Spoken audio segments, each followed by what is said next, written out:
ngeyikhathi lezi ezinzima. Oh, yandu yaze yanzima indaba. Praise the Lord.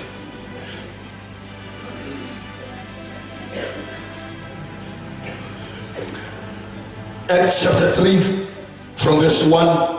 Now Peter and John were going up to the temple at the hour of prayer, the 9th hour.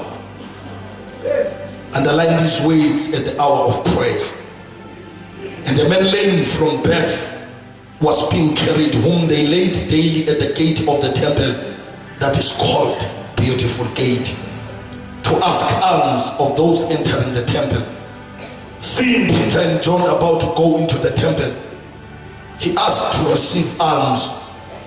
And Peter directed his gaze at him, as did John, and said, "Look at us." And he fixed his attention on them, expecting to receive something from them. But Peter said, "I have no silver and gold, but what I do have, I give to you. In the name of Jesus Christ of Nazareth, rise up and walk." And he took him by the right hand and raised him up. Immediately his feet and ankles were made strong. And leaping up, he stood and began to walk. Entering the temple with them, walking and leaping and praising God. And all the people saw him walking and praising God, and recognized him as the one who sat at the beautiful gate of the temple, asking for alms. And they were filled with wonder and amazement at what had happened to him. Baba, siyabonga izwi lakhe eliphilayo nelinamandla. Khuluma kithi ngalo ekuseni. NgoJesu Kristu inkosi omgcobileyo, abangcwele benkosi bathi amen.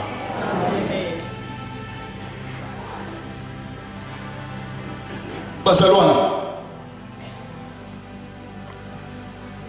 umbhali wencwadi yezenzo Luke,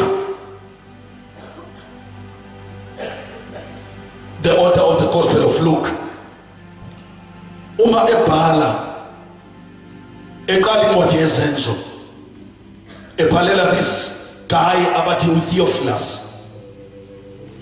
Mayiqala uqala usinikeza the last chapter of Jesus kanye nabafundi bakhe. And ku chapter 1 wencwadi yezenzo we find ivesi, a key verse of the whole book of Acts. Verse 8. But before verse 8, uthi mayiqala uLuke, athi mayitshela uTheophilus, athi uJesu wayiveza ephilile kubafundi bakhe emva kwenhlupheko, emva kokuhlupheka kwakhe ngezinto eziningi. Kodwa wayiveza ephilile, ebavezela zonke impawu ukuthi he is the same Jesus abambonile ebethelwe shaywa, ethinselwa ngamathe, baphelelwa yithemba, baze bathi abanye babexoxa bathi besesethemba ukuthi uye ozosindisa uIsrael. But mayiqala uLuke ebhala uthi lo Jesu esivale ngaye kade kuthiwa ulinyaziwe esiphambanweni, lo Jesu esivale ngaye ekhala ethi kuphelile, ethi kufeziwe, abantu bacabanga ukuthi kuyaphela ngaye, kanti abazi ukuthi impinto ekade ezoyenza seyiqitshiwe. Izinto ezikhulunywa abaprofeti seyifike la ifezeka khona. Uthi uLuke mayichaza uthi waziveza kubo ephilile emva kwenhlupheko.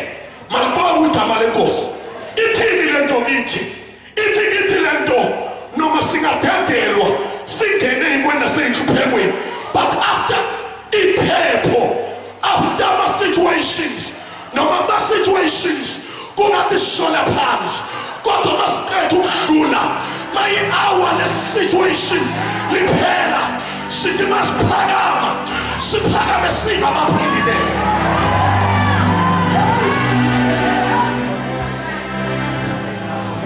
That's the little Bible. They asked him, but usawubuyisela yini umbuso ku-Israyeli? Abesethi akusikho kwena ukwazi ikhathi nemzuzu uNkulunkulu akumisileyo, because isikhathi sabantu akusona isikhathi sikaThixo. Isikhathi sikaThixo asifani nesikhathi sabantu. uNkulunkulu wenza izinto at his own time. That's why uNathebe mayishumela ngelinginani uthi our God walks very slowly but he arrives at the right time.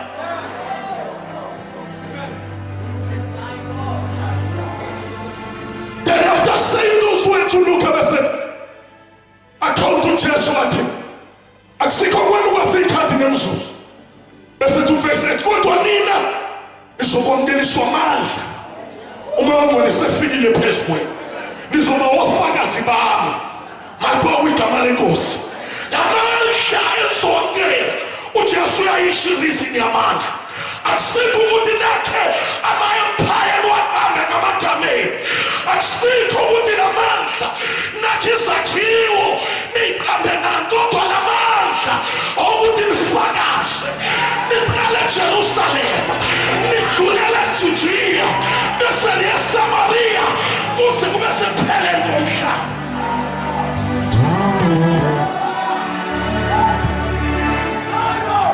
Ngamanye amagama mbuyazi lamandla haleluya awukwazi ukuthi siqoqe nje nawe iminikelo lamandla awukwazi ukusidonsela imoto kodwa lamandla ukuthi inyawo zethu sikhwala udaka malibona igama lenkosi siyofakaza sifakaza lamandla akuvuka kwakhe.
Akusikho kwabantu abalapha phansi namadoda amandla mase siwatholile amandla asiphume siyofakaza sifakazane ukuthi yena lowo awafayo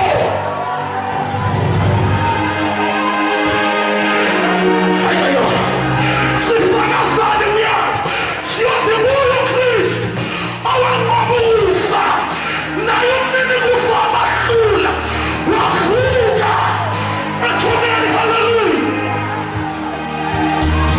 imivalo yonke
emhlane kusuthi awunabo ubufakazi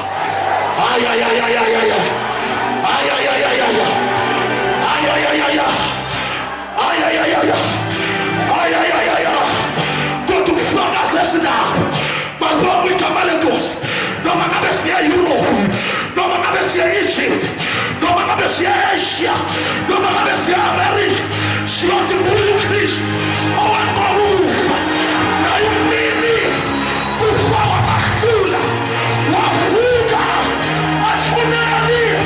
Haleluya! Imivalo yonke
incorrected nama-Bible scholars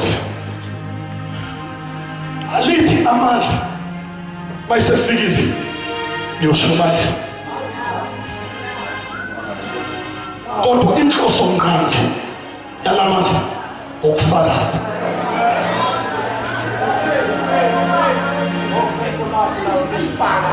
Amandla okufakaza uyamuza uPawulu mayisebatholile manje uthi mayifika lapha uthola iphi, uthola abakhonzo uNkulunkulu abaningi athi mayethula check abone elinye alithatha elithi the unknown God, abesethi ngimbonile nina ukuthi anilibazisi ngenye into, nina abantu base-Atheni ngiyakhola nikhola impela, kodwa ngicela ukufakaza lolu uzofakaza naye yilo nkulunkulu ongaziwayo, wabeamthatha kaNkulunkulu ongaziwayo, wafakaza ngoNkulunkulu ongaziwayo baze bamazi abantu base-Atheni.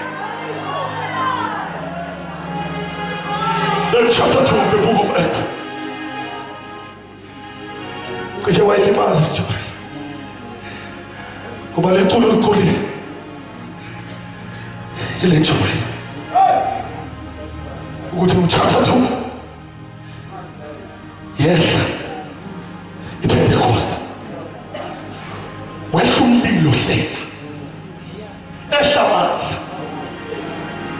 wafika umoya And why confused into kaMangcwele namandla? uMangcwele kawona amandla. Kodwa yena mayefika ukunikeza amandla. Bafakazi bakaJehova bathi force. Akayona force. He's a person. Noma sikhuluma ngaye sithi wona sithi yena. Asithi wona sithi yena. Even our pronouns are so seven. We don't say it, we say he. uJesu mayikhuluma ngaye uthi he is of the same kind. He says, my Father will send you another. Let me come a little another. It's one of the same kind.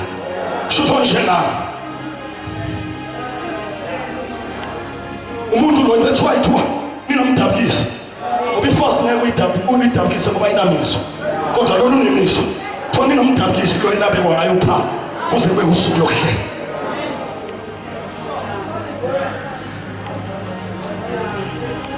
Mfundisi ya. Umyalezo uNkulunkulu aphathise wona.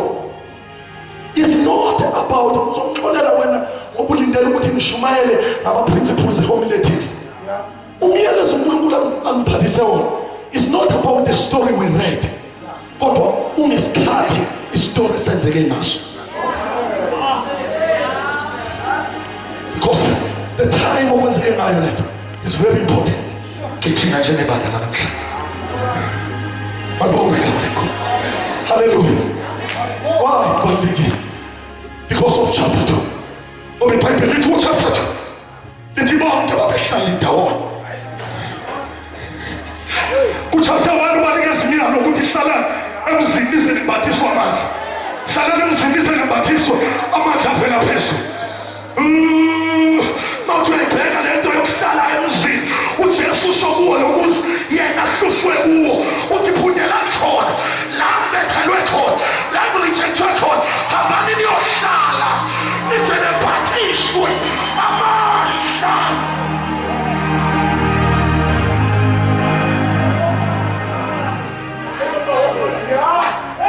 Abashumayeli ngoba abashumayeli baphathelwa amaBhayibheli kodwa ufakazi ayikashumayeli kancane.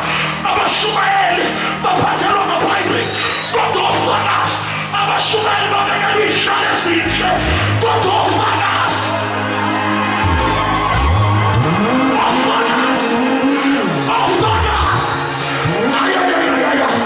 Abashumayeli balale emahhotela kodwa ufakazi.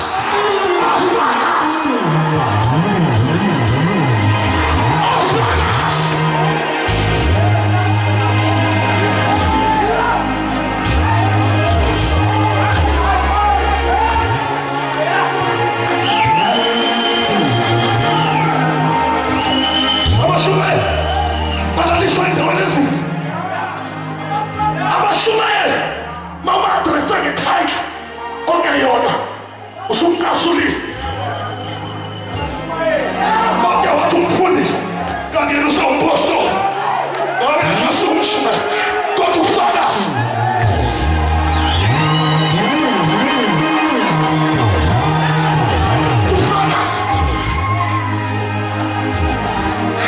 Athi kubona amahlamvu athi umhlabelele wamasheshe athi lezi izandla zaboniswa ukuze zikusebenzele zikhuthale isizwe zithi uKristu inkosi.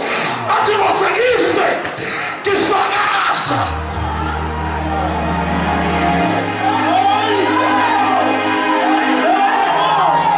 Ngoba ufakaza akambeki phansi ijoka.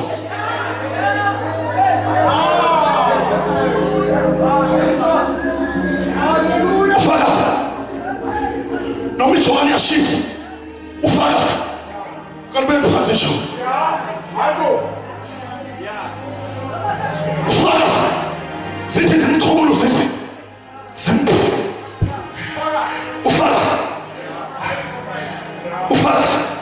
zithi zimthukulu zithi athi ukuphila kimi akushayi into yalutho uzebe igugu kuphela uma ngifeze inkonzo engayamukela enkosini yokufakazela ivangeli lomusa.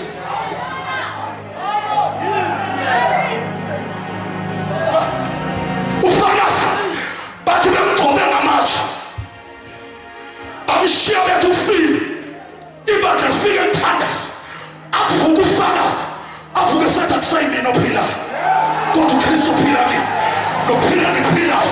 Kipila moko. Ayayaya. Ayayaya. Ayayaya. Ayayaya. Ayayaya. Ayayaya. Ufagas. Utilanga wasinayo. Aishan sabu. Umusumkurumama. Uabio kuperadich. Koto beo kuperadui. Sui sua paz. Koto astigma. Se apagara. Koto astigma. Se tuale.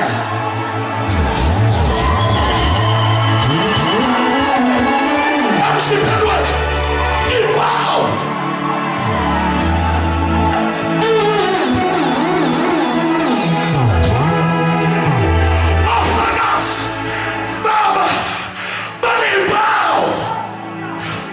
Se perdoar. Ai, pausa, masota. O falas kana lupa ule so. Quando falas, o nem pau igual Cristo.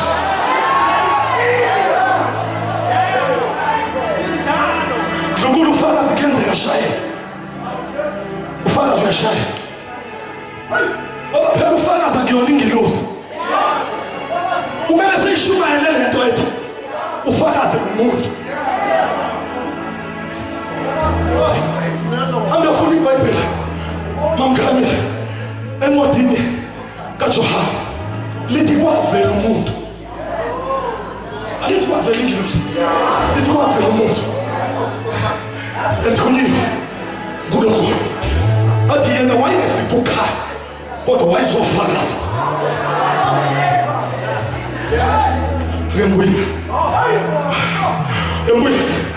lo muntu wayesiko khaya kodwa wayezofakaza ngoba manje uyakhala buyazi ayaya uyakhala nawusuzenza ukhaya uyakhala nawusudesign ama-t-shirt nekhanda lakho usikhombe kuwo uyakhala buyazi naseku-all about you yena wayesiko khaya wayezofakaza.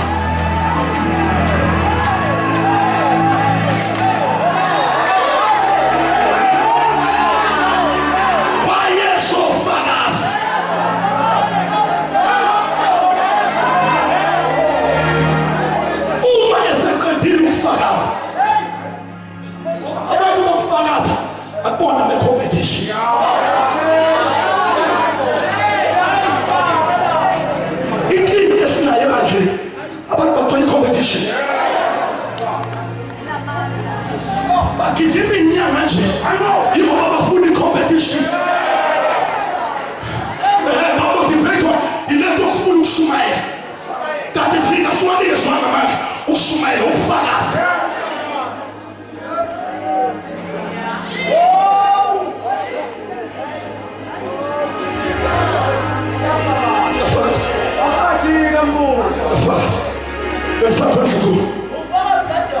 No falas baixa.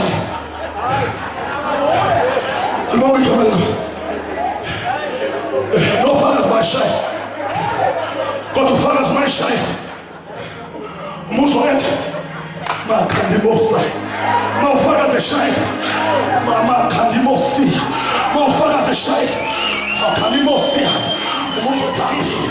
Quando toca a coisa, que a tua, aí foquete, que a tua, olha sabe, que celular, toca, que jornal, a comer, o bicho, o peço.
bakajesu. Ngesakhela ufakazi bakajesu. Ngesakhela ufakazi bakajesu. La emasontweni uthola abantu abanikela ngemali enkulu bephuma emkipitweni. Ngoba uyanikela umfundisi akasho lutho. Noma ngathini umshado womuntu kuyathuleka.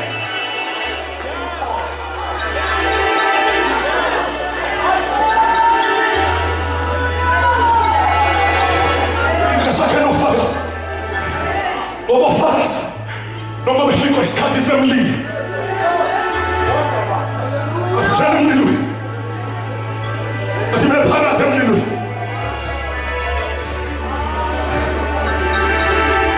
athi bephakathi emlilweni babambe into.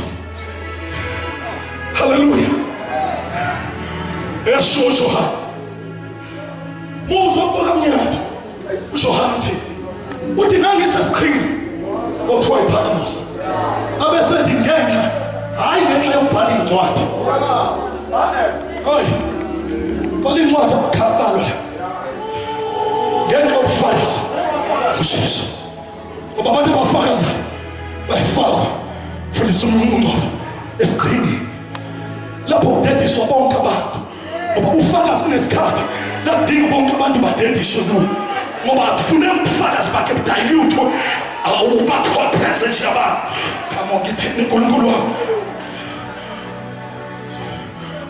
Khalela abantu ufakazi kaJesu. Ufuna abantu abazokwenza, ngoba ufakazi noma yedwa uthi cha angiyedwa.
uPetro noJohane babekhuphukela.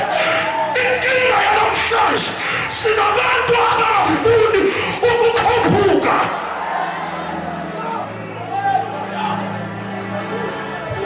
Izinto itholakala lapha ngoba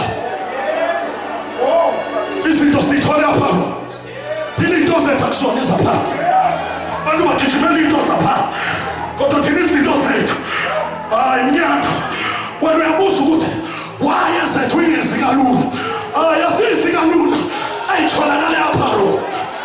shatamanda yabasi kubantu abakhuphukayo kodwa abantu abalaphansi isitholakala kalula basindiswa namhlanje bengakadisayipliswa kusasa sebeyababhishophu baphethe amabandla kodwa wena kade wasindiswa indlela yakho isinyuka iyaphawu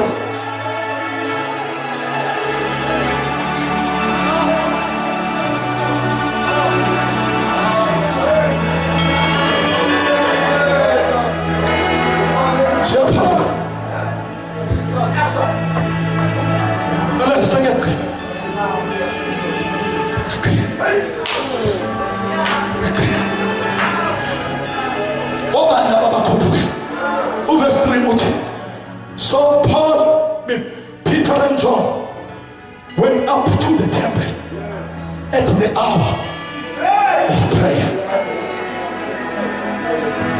Just remember the hour of prayer. The hour of prayer. The hour of prayer. And it's always in Tabash. That's my song. But the hour of prayer. But I'm not going to allow them to see now of prayer. Who sometimes substitute and a trade. I shall not answer that. But I don't know Facebook. Who should have done it? Get out of prayer. But listen. The Baba to Baba Yoga from this one. Get hold of the time over. Peter, not sure. Peter, not sure. Laba bantu uJesu athema yethi ake lindi nami ihora libeli bavele bashisa umtholo. Almost kama ukuthi abantu kunabakhethi ukhethe bona nabathi behluleka lezo. UNkulunkulu akafuni makuhluleka wena akafuni ongcono kunawo. Uyayizwa lento ngisho namanye yazithatha. Mawukuthi makuhluleka wena uNkulunkulu akafuni o better than you. Ufuna wena. Ufuna wena. Yinacho phela Paul. Athi akuthokuthatha. Athi namanga.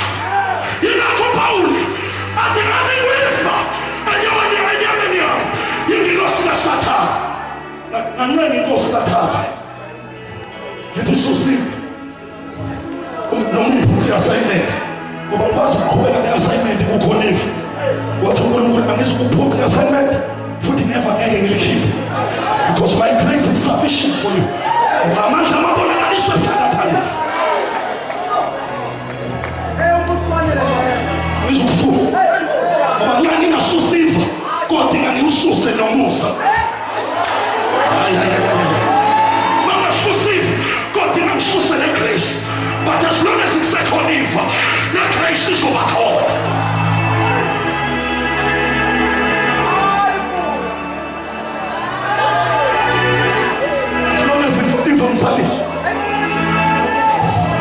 Because Eva, let's have what he said, Shumaili, usathana presi button left. Nengathi ngilizwe ngene nyame. Bese ngikhokela kuya kusimaka. Yokhala.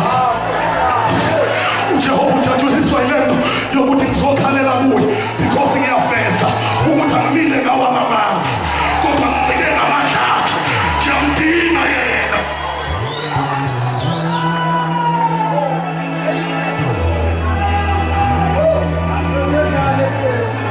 Ukhuphukele thembelini ehora lomthandazo ngoba amandla esefikile kubo kade behluleka balapha.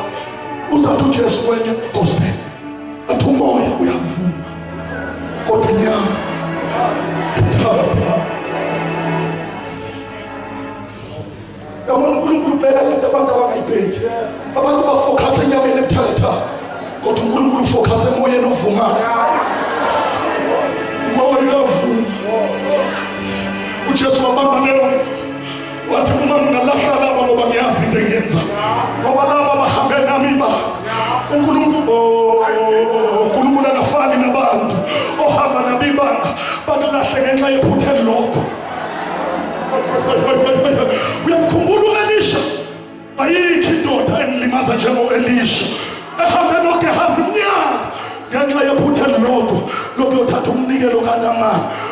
UNelisha waqalekisa uGehazi wafa engenayo isuccessor kwi-prophetic ministry yakhe.